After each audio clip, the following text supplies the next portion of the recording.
Good afternoon, everybody. This is Eric over at American Business Systems. We've got an incredible treat for you this afternoon. Not only do we have Adam Phillips on here today and going to be kind of running the webinar, but we've got Saleem here, which is one of our ABS business owners. You're going to have a wonderful visit with him in just a moment and kind of hear what he's been able to do with the business and how he got started and what he did right. And I'm sure he'll tell you some things, don't go down that path. And so this is going to be a wonderful opportunity for you to hear from one of our ABS business owners here this afternoon. So I'm going to give it a few more seconds before I get to the next slide here. As many people that have joined us in the past, you know that we want to kind of make sure that everybody is getting on.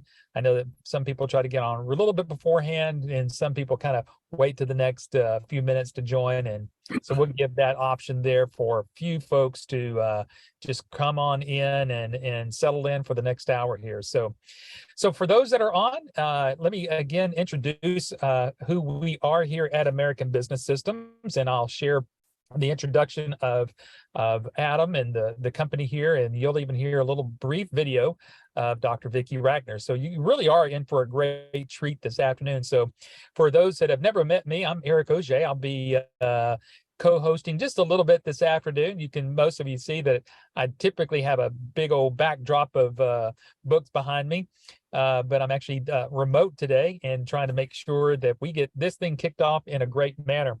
But for those that are first-time people that have been on here, we want to share with you about American Business Systems and the years that they've been here. Can you believe it, folks? We've been here for 29 years. And so it is very important for, as you are studying and looking and doing your due diligence, try to figure out which business opportunity for you to jump into. This is one of those where you go, okay, this has got some longevity here. So you really want to make sure that you're part of a company that's going to be here, has been here, and will be here for a long time. Now, also, we want to make sure that we're being heard.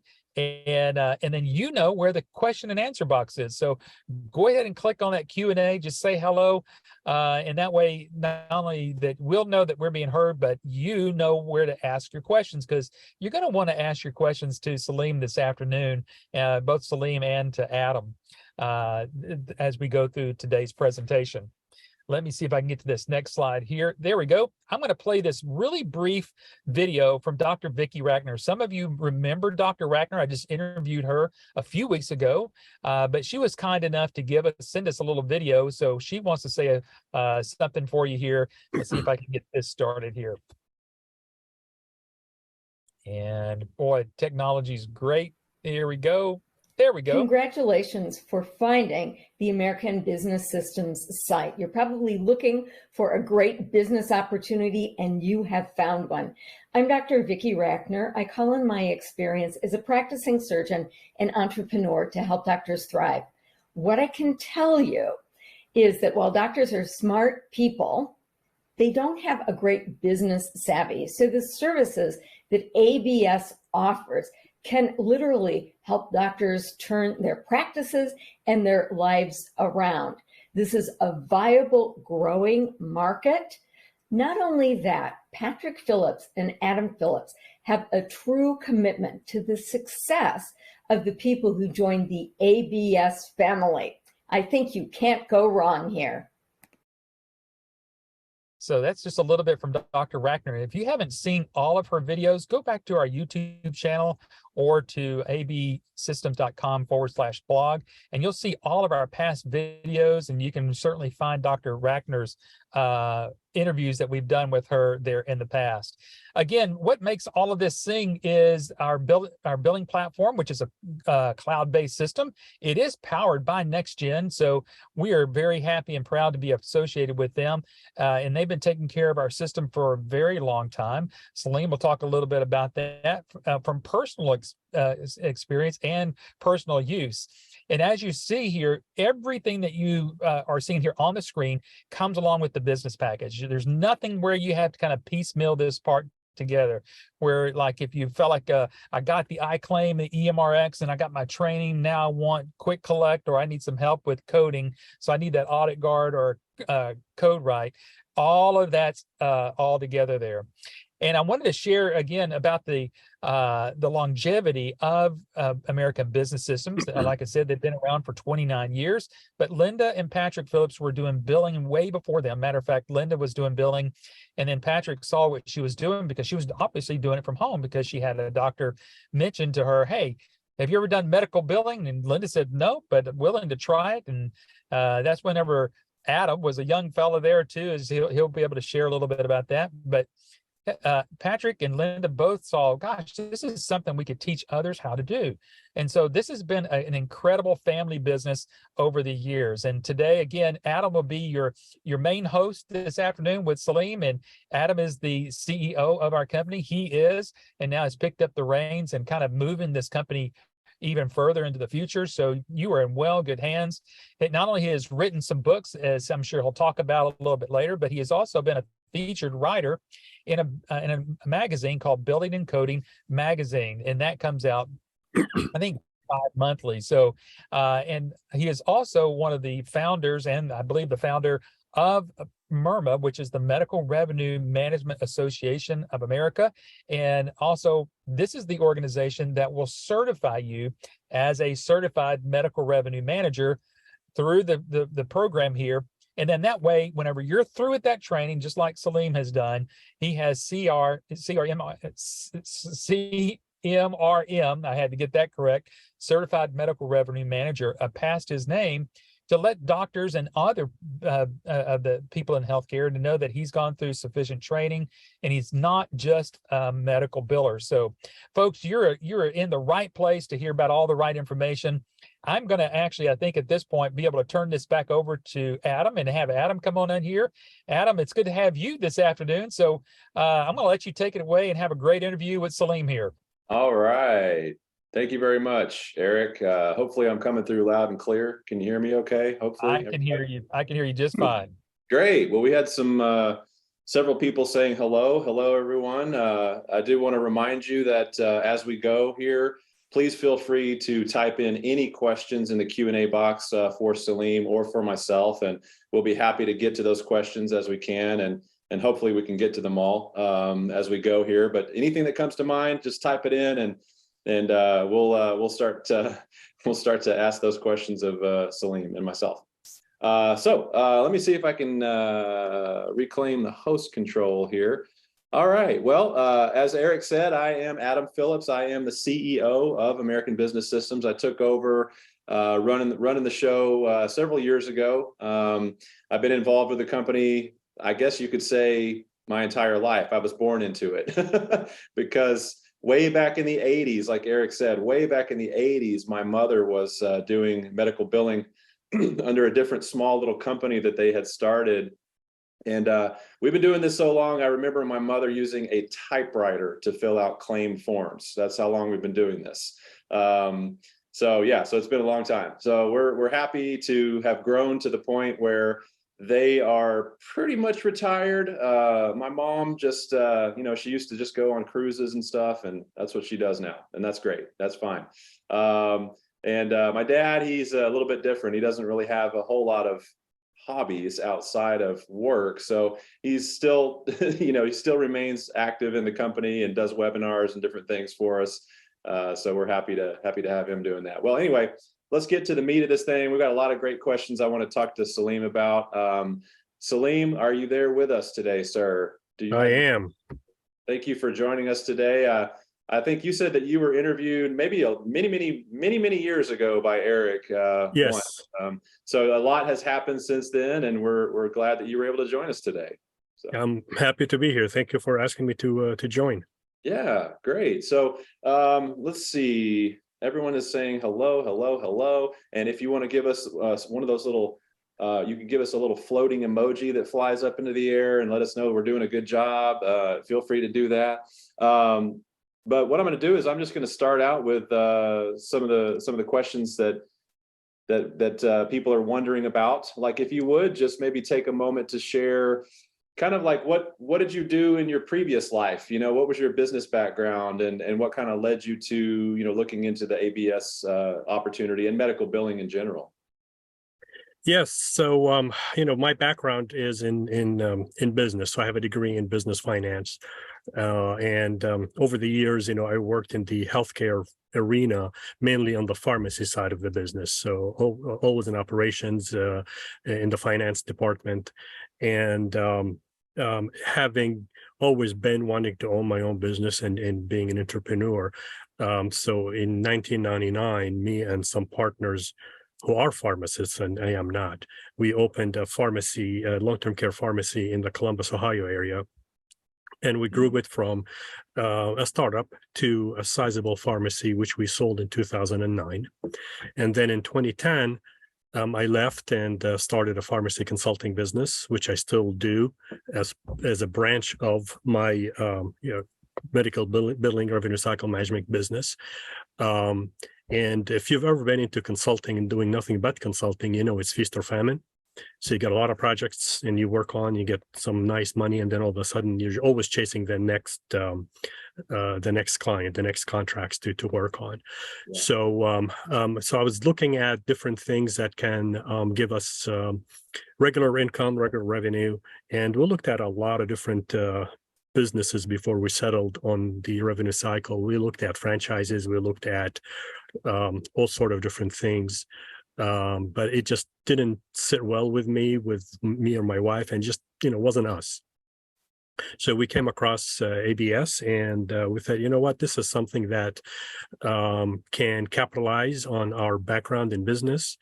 Not necessarily, it's, a lot of times when I mention this to people, they say, oh, you came from pharmacy, this is easy for you. It is completely different. The business of pharmacy is different than the business of medical business. But there are some similarities, but it's quite different. So so anyway, we talked to Eric at the time and Adam, and we did our due diligence like you guys are doing now, and we moved forward with it, and here we are. Great. Well, what were some of the key things about our model that really stuck out? So I like the fact that it was almost pretty much a turnkey operation. All the systems are in place. You get to learn about them in training, but it is a key, turnkey operation. So I don't have to go and reinvent the wheel, find out what kind of systems I want to purchase or subscribe to. Everything was there. The support that is there, even before we signed up and became licensees was incredible. And even after now, I've been doing this for a number of years now, since 2013.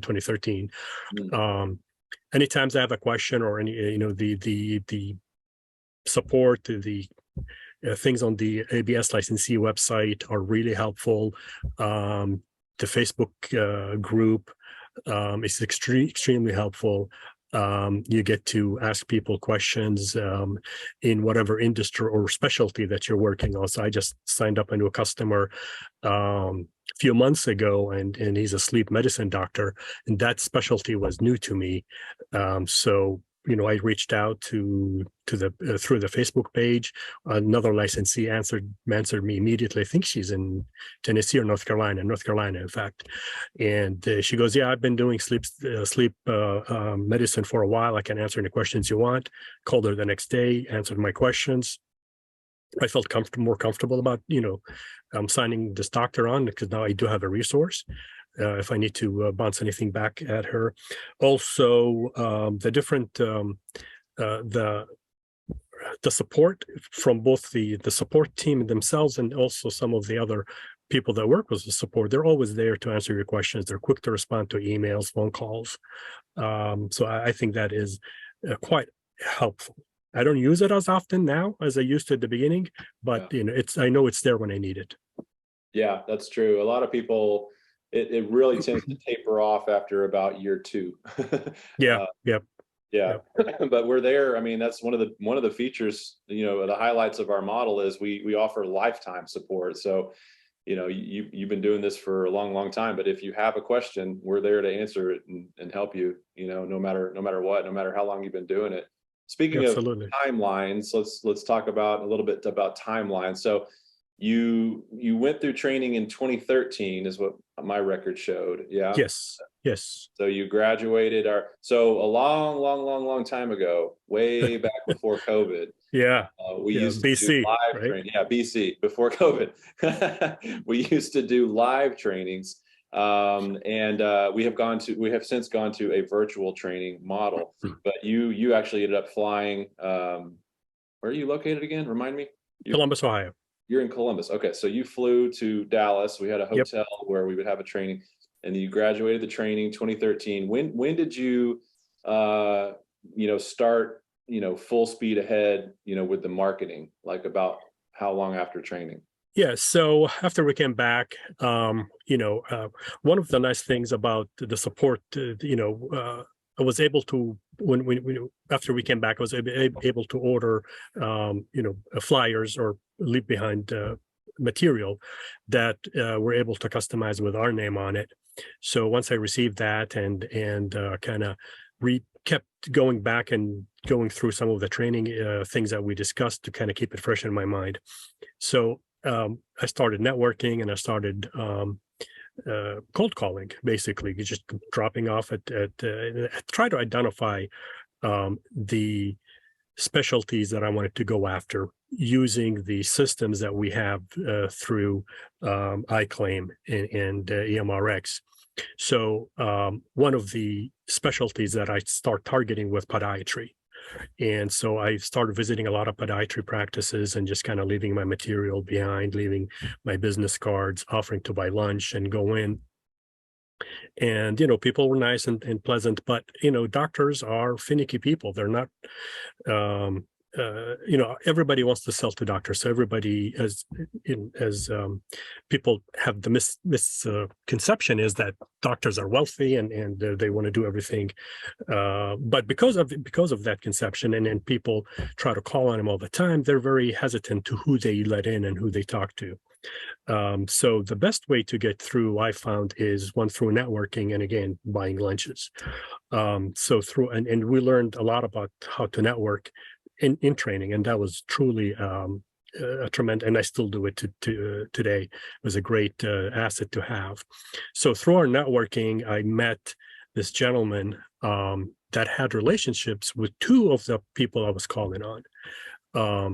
So he opened the door for me, and I was able to go in and close the deal. So the very first client I had was because of that. The second client I signed on was just through cold calling. I just stopped by, bought him lunch, talked to the doctor, did our practice analysis, went back to her afterwards with our results, and a few months after that, she went with us. So having the first doctor that I signed up through the networking gentleman, so now I had a good reference that in fact, their offices were just down the street from each other. Oh. They're both podiatrists. And then the third doctor I signed up, also a podiatrist, came through the same networking process. So from that on, we just kept going, and now we have referrals, again, marketing through. I picked up also a customer who is in the home health field, again, through networking. I met the owner of one of a networking event. We hit it off, we talked, and he was a startup business. So I was able to share with him a lot of ideas about how to start a business, how to, put certain pieces in place. So then when he launched, obviously we started doing his billing for him. So, I think that answers your question, Adam, hopefully. Yeah, definitely. So what did you say the time frame was from graduating training to landing that first client? Do you remember? So from graduating training to landing the first client, I would say it's probably been 6 to 9 months, if I remember correctly. Oh, okay. So Yeah. it took a little time. So it took a little bit. Yeah. do you think that maybe because you were focused on the cold calling, and you should have maybe been focused on the networking more, or? You know what? It's a combination. And I think the time that I was hitting the market at that time, it was the EHR was kind of still the big thing. Yeah. Doctors were sold not so well EHRs, to try to capitalize on the rebates coming from the government. So they had a really I think a sour taste in their mouth. So they didn't want to jump on and make any changes from that standpoint. Yeah. So, so I kind of refocus a little bit of my tactics and say, okay, you know what, we don't necessarily have to have an EHR. If you're happy with the EHR you have, stay with it. In fact, right now, I have a couple of doctors that are, believe it or not, they're still on paper EHR or medical records. They don't have an electronic system. Wow. Yeah, right. But, but they still need billing. Sometimes. Yeah, I tell that to prospective owners sometimes, and they don't believe it. Like, everyone thinks that all doctors are electronic, and they're not. They're just taking a hit from Medicare, right? Like, they're taking the penalties. Yep, they sure are, absolutely. And that's the other neat thing about it, Adam, is the system is really a la carte. If we to get into the door, if all they want is an EMR, fine, then we have that to offer. If you're happy with your billing, if you're doing it in-house, but you want this instead, that's fine. That's a door opener. We can get in and get you to like us, prove ourselves, and the support that we have. So I think a combination of all these different things is what, maybe took me that 6 to 9 months to sign the first client. But once after I signed the first client, the second client came on within maybe a month or two. Then the third client came in probably a month or two after that. Yeah. A lot of people they can tend to get pretty frustrated after a while, and it's it is tough in the beginning. If it is tough. Yep. Because you have you have to let them know that you're a new company, but you can utilize the fact that you're a part of our nationwide network, and we basically teach you how to present yourself, position yourself in the right way. Yep. And can provide them references at certain points and certain things like that. So it takes some time. Yeah, and if I may add, that's a great point, Adam. So the very first client I signed up, who's since then retired, she was convinced that, she liked me, she liked my personality. We went out and had dinner a couple of times, but she goes, you know what, Saleem, I'm at a point in my life that I just don't know if I want to make a change to something new. And I said, listen, let's do this. So I suggested to her that we take some of her some of her medical records information, and then we send it to our coding partner, because she her question was, how do I know do you know what to do, or do what? I said, you know what, it's really easy, because one, our system helps us determine or help us make sure that we're billing the right codes, and then we can in turn help you decide what codes you ought to be using. And we weren't coding for her, we're just going to use the coding that she does. So just to give her sense of comfort, we took out I think it was maybe 15 charts. Some of them were surgeries, some of them were just office visits, and we sent them to our coding partner, and they coded it, had a conference call with her. She felt comfortable about our ability to do what she's been doing, and the way she was coding. And after that, it was, she retired, she moved to Denver. Every now and then she still has family here in town when she comes back. In fact, last Christmas she came to town and we had dinner again, and she had been retired for a number of years. Oh, wow. Yep. Wow. Yeah. So that's an interesting point. What some approach that some owners have taken with doctors that are thinking about retiring, and they're saying exactly what you just said. I don't want to learn anything. I don't want to switch. You can get them thinking in terms of, well, if you're going to be selling your practice, you really want to make sure that it has value. And a way to do that is to do what you just said, to actually do a full coding review and make sure that, everything, make sure they're doing everything right. And anyway, there's ways to help them improve how their practice looks on paper. Absolutely. When they finally go to retire. So so that's a good thing there. We have a question from Arslan. What kind of license is required to do medical billing? Do you have to be the licensed biller to run the company? No, you don't. You don't. You don't have to be a certified coder. You don't have to have any kind of certification to do that. It's not a requirement, state or federal at all. So once you know that, once you go through this training and they walk you through a lot of things that I've learned, it just becomes, almost second nature. Yeah. So when you finish our training, you get a CMRM certificate, Certified Medical Revenue Manager. And that gives you enough to get started. And then, Saleem has the choice of doing all of the work himself. There's no other required certifications. There are lots of accreditations all over the place. You can get all kinds of different, go through all kinds of different courses and, and I'm going to ask you about your staff here in a minute, but you've got some staff who maybe have different levels of accreditation or, education or anything like that. But there's nothing that is an absolute requirement except for the coding. If you're going to be actually doing the coding, you do need to be certified in coding. But like you just mentioned, you are utilizing a coding technology partner. So do you have anybody on staff that's a certified coder or no? You just I don't. I don't.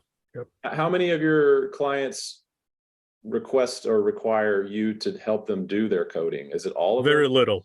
Very little. Sometimes it becomes, when we're billing for surgery. So my doctors, they do their own coding. So if I'm billing for surgery, they, through the tools that we have, sometimes you'll have to look to make sure that the code that they want us to use is appropriate for the surgery. But again, we're not reading their notes, so we're not coding from that standpoint. But just for an example would be is like if a podiatrist in this case, she's doing some kind of a debridement, the size, I can tell from the code, just because I've been doing it for a while, I can tell from the code she's doing whether it is it's like this code versus that code, depending on the area that she was working on. But again, you don't have to have that information beforehand. You absolutely don't. You can if you get stuck on something, you can always Google it, or you can refer back to the ABS support, and believe me, they will help you quite a bit in determining. I've had situations where I would bill a claim knowing it's good, it's going to go, but then for whatever reason, they just don't pay it. So, I go back at it or what have you, and then, I bring it up to the group or send an email to support, and lo and behold, I can get an answer rather quickly and make minor adjustments, and boom, it pays. But again, that is the extreme exception versus the rule. So I don't want to scare you off by saying that that's a must-have. It is not.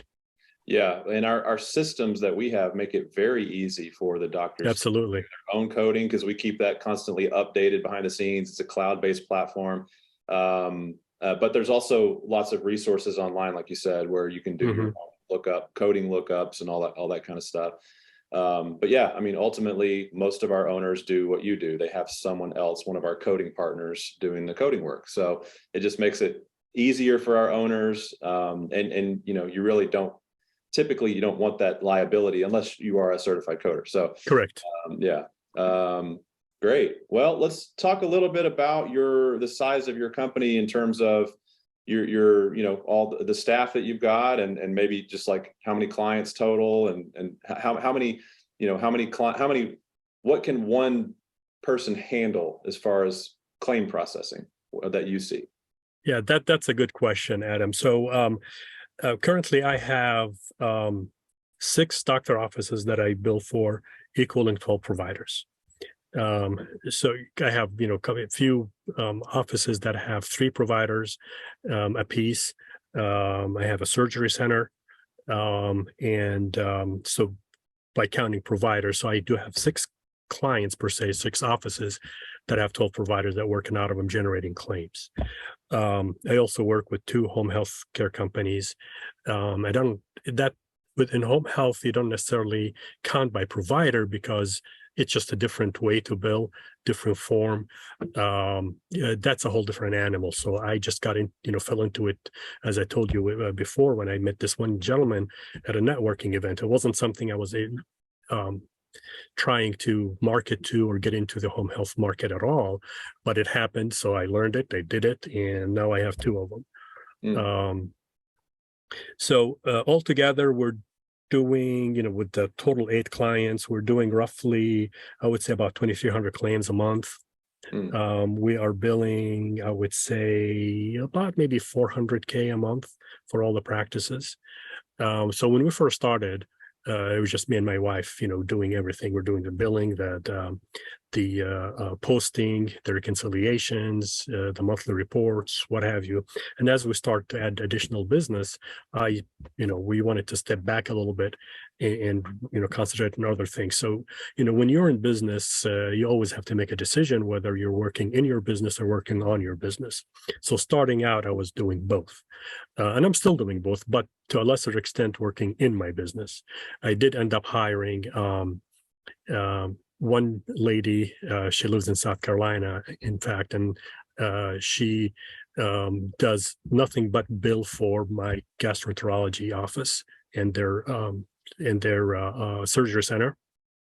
Then I hired another lady part-time that lives in Florida that does posting for me. So that's all she does at this point. She just posts claims.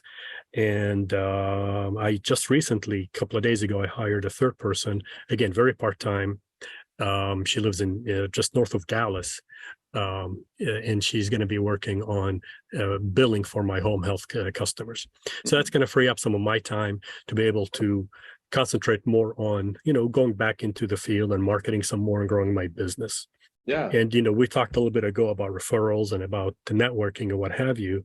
So when I signed up the gastro doctor, and she owned the practice plus the surgery center, well, lo and behold, her husband is also a doctor. He has the sleep clinic that I discussed a little bit earlier. Oh. So she kept telling him, dude, you got to talk to this guy. He has his billing being done in India.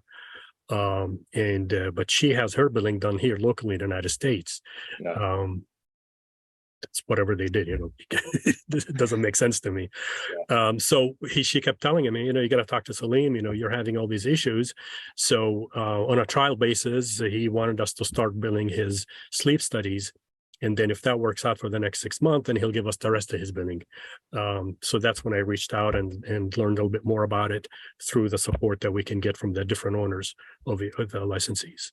That's exactly what I was about to ask you, is have you gotten a referral client from one of your existing clients? That's exactly what you just said. That's cool. Yeah, we hear that a lot.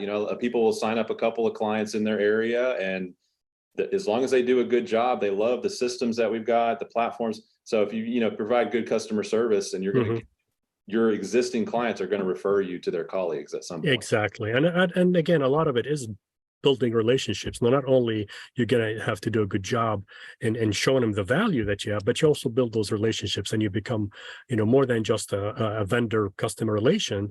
You become friends. Right. Exactly. Tell me about marketing methods. Like, obviously networking, that's up there. What has worked really well, marketing methods outside of that? What is just like at the bottom of the list for you? Well, now I'm at a point where, I'm relying more on our website, our, social social, what's a magical word? Not social network, but so the media. Thank you. Yeah. But I like it. And personally, I prefer LinkedIn. So I do have a LinkedIn business page, and I have my personal page, and I do have Facebook, a company Facebook page. But I think LinkedIn is at least for me, I find it a little bit more spot on, because you're more, communicating with people more on a professional level than you do with Facebook. Right. But you can't discount either one of them. But things are changing. I haven't tried this, and I don't know if I will or not, but apparently TikTok, like it or not, whether you like TikTok or hate it, I guess that's becoming another venue for marketing, even to doctors, but I haven't tried that. But I am sticking with the LinkedIn. I do videos. I post my videos out there on LinkedIn, on YouTube. I have a YouTube channel. Cold calling, I haven't done that in a while. I did a lot of it at the very beginning. I don't do that as much, but it can be very frustrating, very time consuming, because you really have to go from door to door. You're going to hit a lot of no's, but it can be very effective if you do it right. Yeah, we actually have in our teaching, the right materials to give, the right thing to say versus the wrong thing to say. When Yep. you leave material, we call it direct contact, but I mean, essentially it's cold Yeah. calling. Yeah. So yeah, And I've also done the mailing the cards, through our service. Remind me, Adam, the auto card. Auto card. Thank you. Yeah. So I did that as well. And so that way, I at the very beginning, I did that. So when continuous, like once a week or once every 2 weeks, I drop a card for to the practice, to the attention of the doctor. And that way, when I do stop by or drop off a flyer, it's not completely foreign. Yeah, I've seen this guy before, and so it does help to put your name out there. Yeah, for sure. Yeah. If you're doing it the right way. Yep, absolutely. We've got some questions here. Mahesh is asking, how do I achieve HIPAA or GDPR compliances for my billing company to deal with patient records? Okay, I don't know what GDRP is, but I can talk about HIPAA. Yeah, GDPR. I'm not quite sure what that is either. Okay, so with HIPAA, really, all the systems that we use are all HIPAA compliant. And the picture you see here of the iClaim, that software is cloud-based. It is HIPAA compliant. If you are physically handling paper claims or paper records that you have to store somewhere, then there's things you got to do as far as making sure it's locked, access to the room that it's locked, things along those lines. We do have a HIPAA compliancy program through ABS that can not only help open a door for you to keep, get your doctors HIPAA compliant, but also they can teach you how to become HIPAA compliant, and you can subscribe to that service if you wish for your own practice or your own business. But yeah, again, everything we do is HIPAA compliant because we don't really I don't store any files anywhere and anybody electronically that anybody can access. Everything we do is online through the EMRX system or the iClaim, and that is all HIPAA compliant, certified. Yeah. Yep. Do you present any type of HIPAA certificates or sign anything that you give your clients showing them that you're HIPAA compliant and all that? Absolutely, because you have to sign a document called Business Associate Agreement, and that's a Medicare requirement. So the doctors are really supposed to ask you to sign this when you bring in on a client, because it is their responsibility to protect the health information of their patients. But a lot of them don't even realize that, or just they don't think about it. So I always bring it up. Say, hey, to help you stay compliant with Medicare guidelines and HIPAA rules, we will also sign the Business Associate Agreement, the BAA, and I have a template that we use. Again, I used it from the ABS template, which is the same as what you can download it from the Medicare website. You just fill in the blanks and sign it, and both you and the doctor will sign it. That keeps them compliant, not as much as you, because if they give you information that you have without having that BA, they're in trouble, not you. Yeah. Yep. Yeah, and so I'm sure they appreciate you being very proactive and giving them that document. Yeah, absolutely. Yeah, absolutely. Yeah. They're probably like, oh yeah, I was just about to ask you for that. Thanks. Yeah, exactly. Yeah, and like I think you just mentioned, we do have, if a doctor has concerns about just in general his practice being in compliance and maintaining that, we have a service that helps them do that you can sell. Nate is asking, are you required to have any specific insurance coverage, liability, or E&O? You're not required, but I do carry E&O just to have it for myself, but it is not required. If you're in any kind of business, whether you're in this type of business or anything else, it's always good to have insurance. Yeah, I mean, your liability can be very limited the way that we teach you how to set this up, but it's always a good idea to be covered. Yeah, for sure. And for the first few years, I didn't even carry one. Then I thought to myself, well, that's pretty stupid. It's not expensive. Yeah. So I bought it, and yeah. Do you know what? Thank God, haven't need to use it. Do you know what it runs you per year? Is it? They raised the price on me this year. So I think, gosh, it's like $500 for the whole year. Oh, wow. Okay. Yeah, it's not bad. No, definitely worth it. Yep. Paloma is asking, is there an advantage of going to community college and getting an associate degree before starting this business? If you're thinking about going to get an associate degree in any kind of a billing platform or whatnot, it can't hurt, but it's not required. You can definitely do it, and you can talk the talk.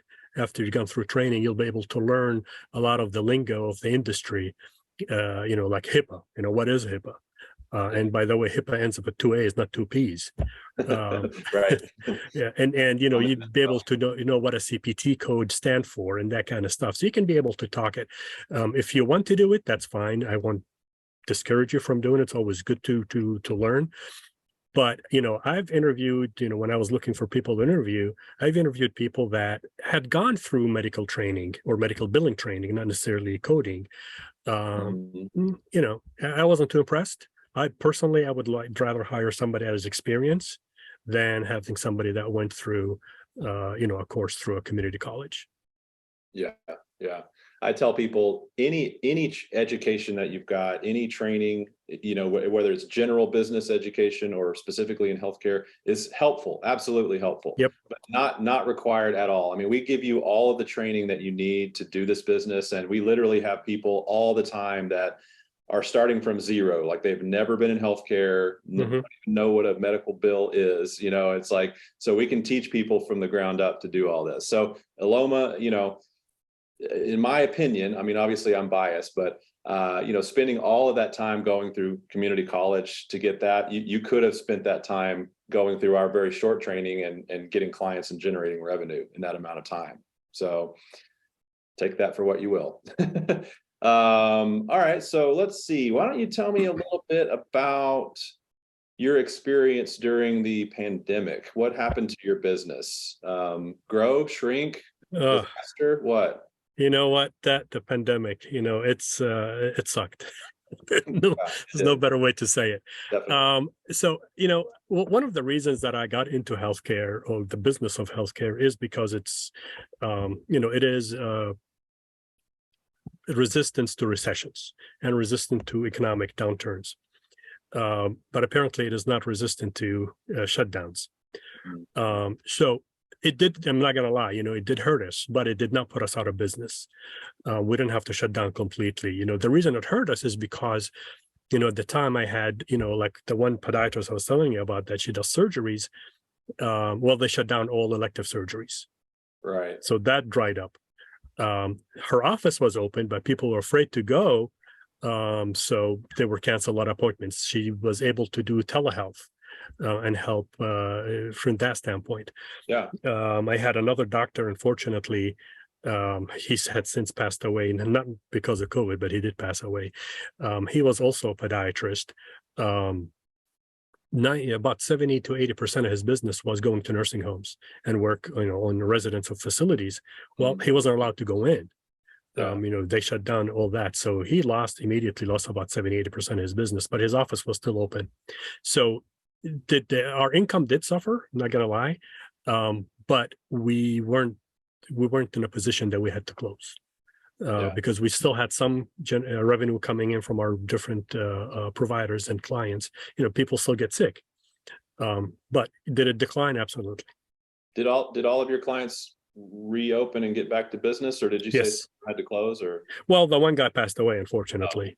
But outside, so he couldn't open. But everybody else is back to full speed. Absolutely. Okay. Yep. Good. And then some. Yep.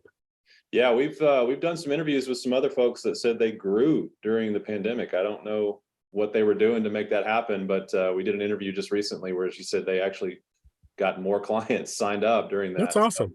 That's awesome. Yeah, it could happen. Absolutely. Yeah, some people did well. I didn't try to market through the pandemic. If I did, maybe I would have. I just didn't try to market. Yeah, I mean that'd be tough. Everything went virtual, with videos and Zooms and all that. But we have tools and services that focus on that. Like we have a built-in, into the platform that we've got, we have that built-in telemedicine feature. So doctors were able to use that to do video calls with the patients. We have a partnership with a remote patient monitoring service, so they can monitor patients remotely that couldn't leave their homes. So we had ways of getting our foot in the door virtually.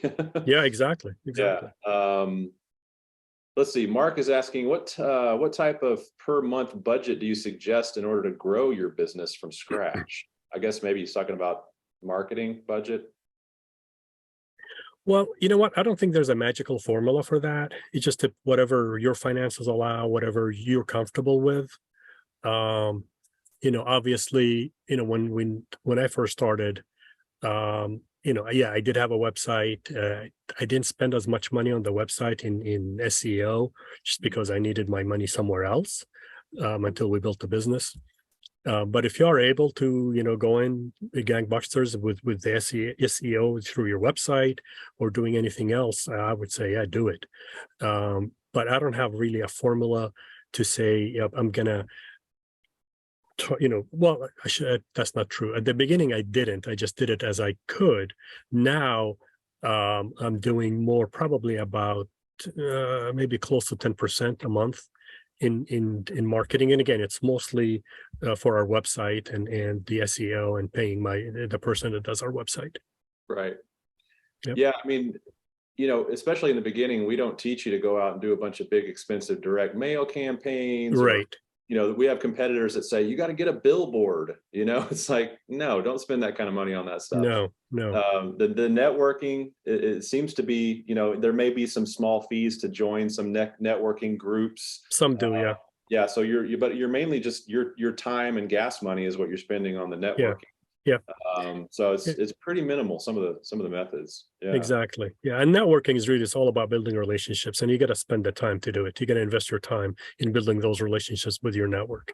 Yeah, exactly. Couple more questions here. The Arsenio is asking, do the practices have to change their systems in order for us to bill out?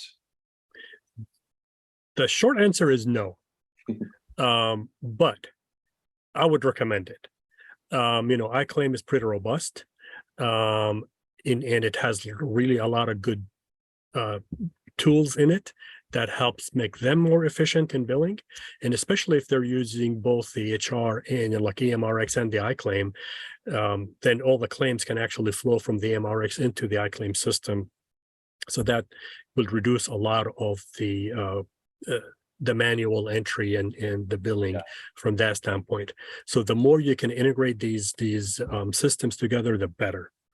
But is it a requirement? Like I mentioned before, and I had people that are using our platform to do the billing, but they're still with their EHR or they're still doing paper medical records. I leave it up to them. Yeah, I don't know if you guys heard that, but he has some clients that are still using paper charts. Yes, so sir. Not all doctors are even fully electronic, which just is mind blowing to me.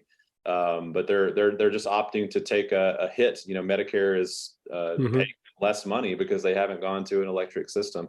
But there are some circumstances and situations where possibly our platform is not a good fit. And so, like you mentioned earlier, Saleem, you do have some home health clients that are utilizing their own platform that they already had.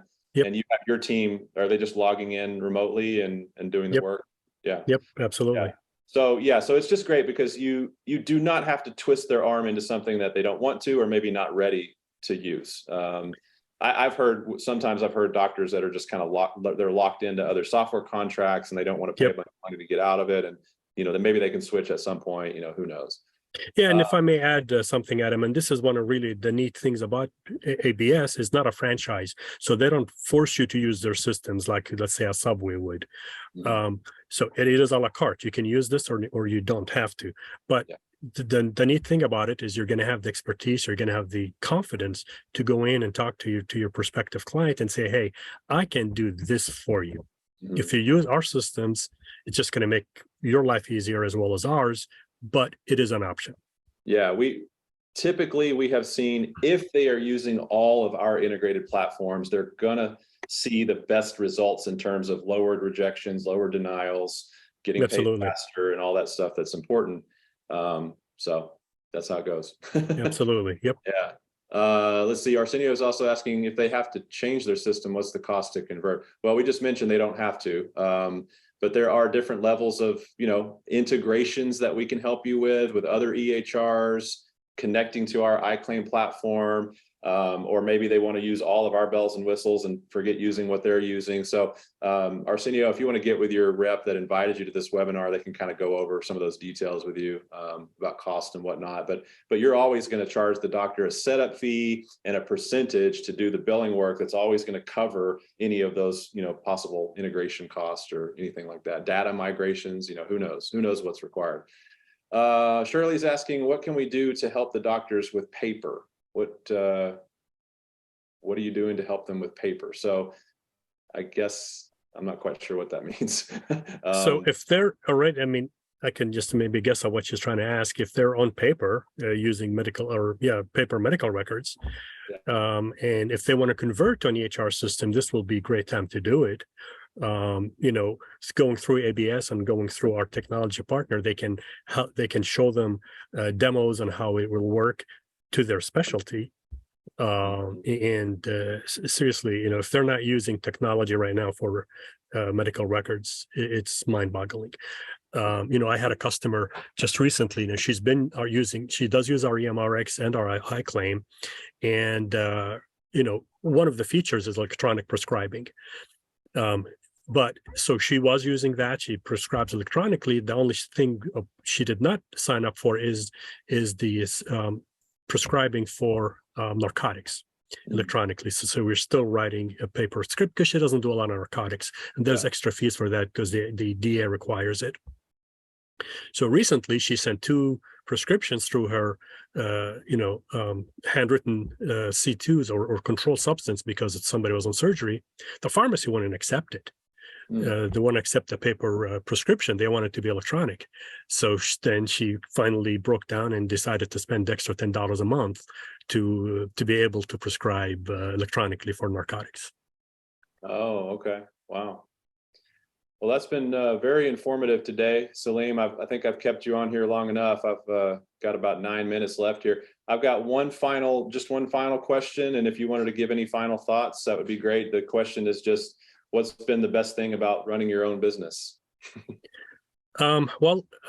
Flexibility, obviously, being my own boss, making my own decisions, and mobility that I have. I don't necessarily have to be sitting in Columbus, Ohio to be able to do my job. I have a son that just recently a year ago, moved to Atlanta. So I can pick up my laptop and go there, spend time with him, and I don't miss a beat.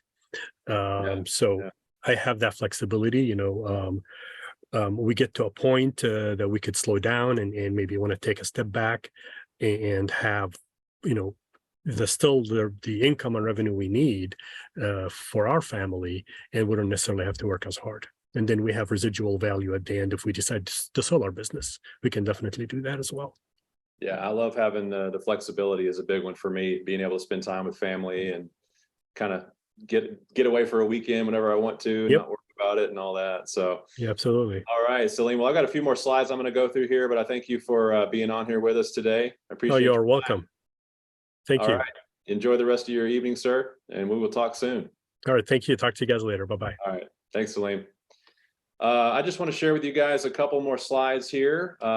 We have a money back guarantee. For those of you, if this is your first webinar, yeah, we actually guarantee this business. Now, we don't guarantee that you'll get a certain number of clients in a certain number of time. That wouldn't be right. We can't do that. We can give you averages on how long it takes to get a client and that sort of thing, like we did with Saleem sharing that information today. But what we have is we will allow you to do kind of a final evaluation of our entire training. That's what this guarantee is for. So you can go through our entire training, which, by the way, I don't know if we mentioned this, but it's done online now with a live instructor. It's 10 90-minute modules. So your training is about 15 hours total. And you can go through that entire class and learn everything about the business, all the good, the bad, and the ugly. And if you decide that this business model is not right for you, you can just let us know, hey, this is not right for me. And we will give you 100% of your money back. It's that simple. That's in writing in our agreement. Let's just talk real quick about some of the next steps here. We have a research guide that you can download. It's a 60-page PDF document. It goes into a lot of detail on the business model, kind of explains all of the ancillary services that you can offer, what kind of money you can make on them, So get back with your rep and we can send you a link to that if you haven't seen it. This is the next step is to check out our YouTube. We have a YouTube channel that has hundreds of interviews, just like we did today with Saleem. Lots of interviews and testimonials out there. It's youtube.com/YABS. Go check it out. There's a picture of it right there. You can see we've got a whole bunch of interviews there. We've been doing this for a long time.